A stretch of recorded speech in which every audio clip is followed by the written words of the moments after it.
You're watching another True Villain commentary. Alright everybody, what is up? It's True Villain. Welcome back to the channel.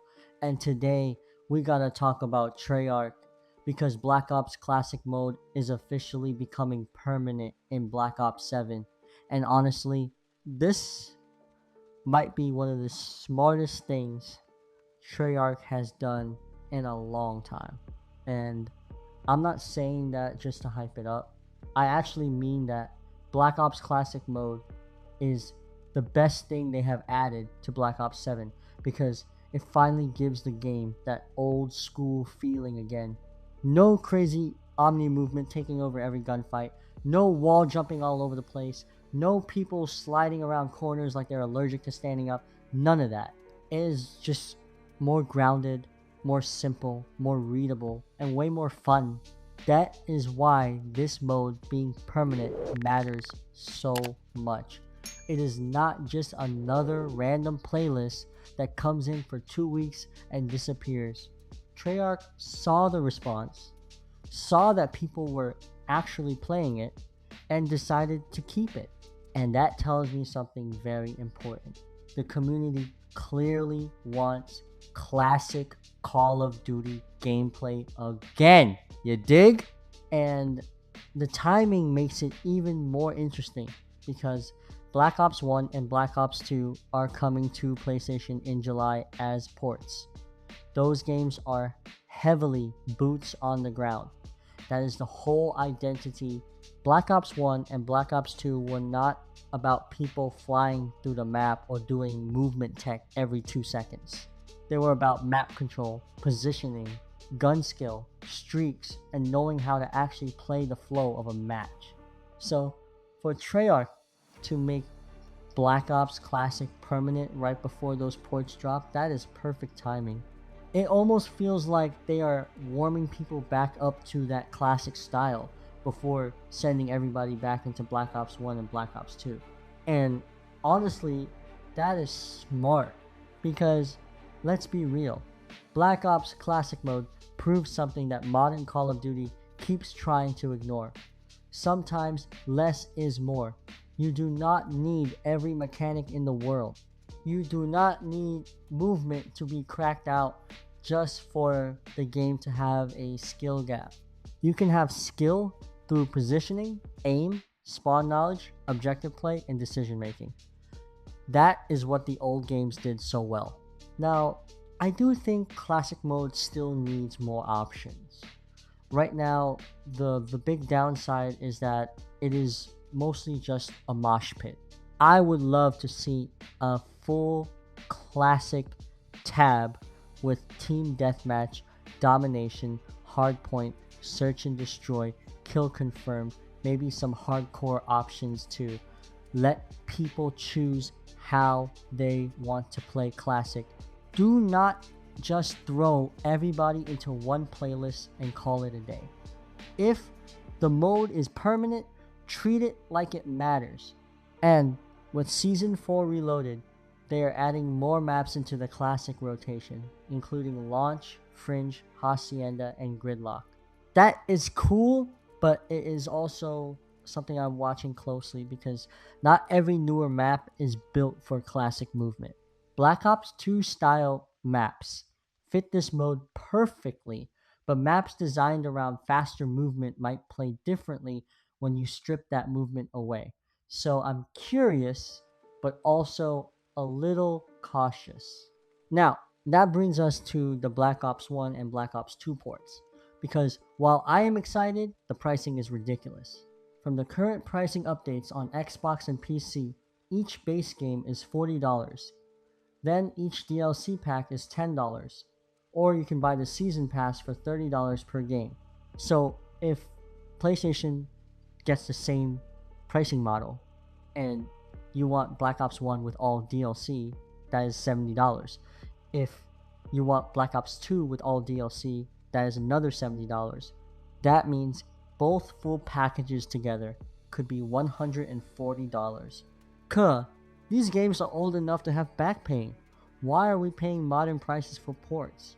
And look, I love these games. Black Ops 1 and Black Ops 2 are legendary, but they are still old games.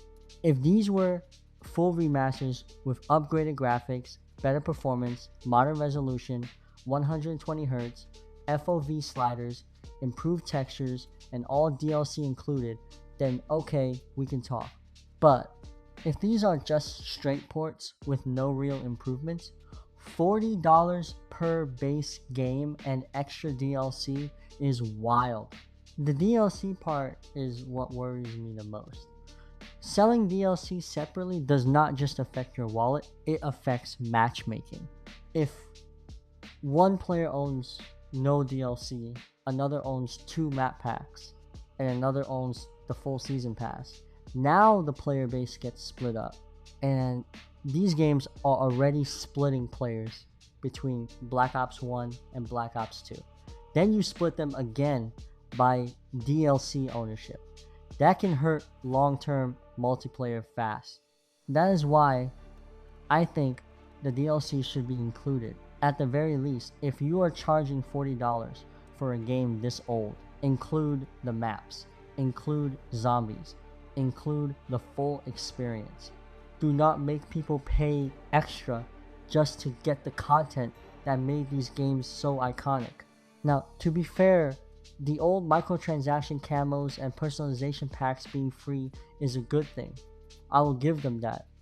But that does not erase the bigger issue.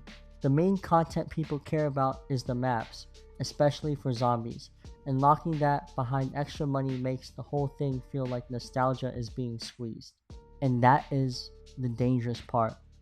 If this feels like Treyarch respecting the legacy, people will love it. But if it feels like Activision using nostalgia to get a quick bag, people are gonna call it out immediately. Another concern is the lack of updates. If these ports do not include better resolution, better textures, 120 Hz, or FOV options, then what exactly are we paying premium prices for? The games are great, yes, but PlayStation players are basically being asked to pay again for very old games with DLC still separate. That is a tough sell if there are no meaningful upgrades. And then there is security. This might be the most important thing after pricing. If Black Ops 1 and Black Ops 2 come back and the multiplayer gets ruined by hackers, infections, theater mode issues, or modded lobbies, then the whole thing falls apart. A big reason people want these ports is because they want clean multiplayer again. If that is not protected, the hype will die fast. Same with matchmaking. Please do not put modern heavy SBMM into these games. These ports need to feel like Black Ops 1 and Black Ops 2, not modern Call of Duty wearing an old skin. The old matchmaking had protected brackets, sure, but it still felt organic. You could stay in lobbies, build rivalries, run into different skill levels, and actually feel the personality of the lobby. If they bring strict modern matchmaking into these ports, that old school feeling is gone. That is why Black Ops Classic mode becoming permanent is such a good sign, but the ports still have to be handled right. Classic mode shows Treyarch understands people want that old style back, but the Black Ops 1 and Black Ops 2 ports are the real test. Can they bring back the classics without messing with the soul of the classics? Because that is all I want. Keep the games authentic. Keep the gameplay intact. Keep the weapons and perks feeling like they used to. Give us clean servers. Be fair with pricing. Stop splitting the player base with DLC. And let PlayStation players finally enjoy these games properly again. So yeah, Black Ops Classic being permanent is a huge win. It proves people still want boots on the ground Call of Duty. It lines up perfectly with Black Ops 1 and Black Ops 2 coming back in July, but the pricing and DLC situation, nah, that needs to be called out. Let me know what you think. Are you happy Black Ops Classic is permanent? And are you still buying the Black Ops 1 and Black Ops 2 ports if the DLC costs extra? And if you're new around here, subscribe. See you guys in the next